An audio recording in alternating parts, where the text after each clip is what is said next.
بسم الله الرحمن الرحيم والفجر وليال عشر والشفع والوتر والليل إذا يسري هل في ذلك قسم لذي حجر ألم تر كيف فعل ربك بعاد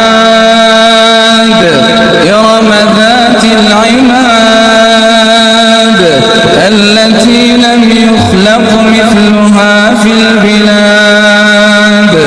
وثمود الذين جابوا الصخر بالوادي وفرعون ذي الأوتاد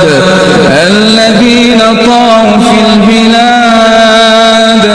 فأكثروا فيها الفساد فصب عليهم ربك سوط عذاب إن ربك لبالمرصاد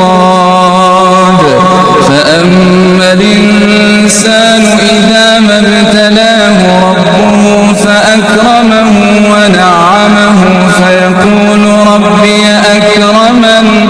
وأما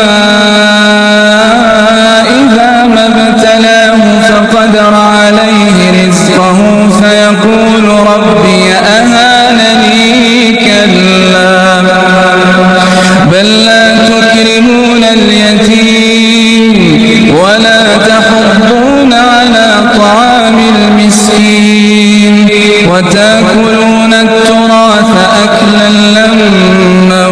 وتحبون المال حبا جما كلا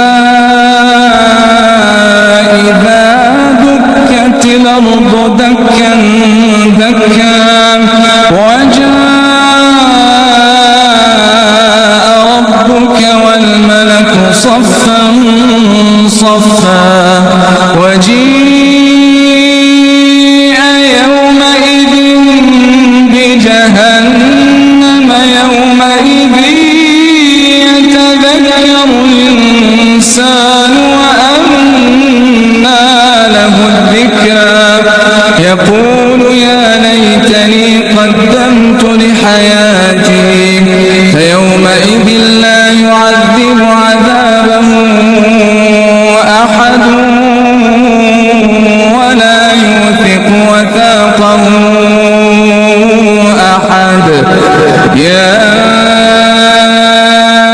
أيتها النفس المطمئنة ارجعي إلى ربك راضية مرضية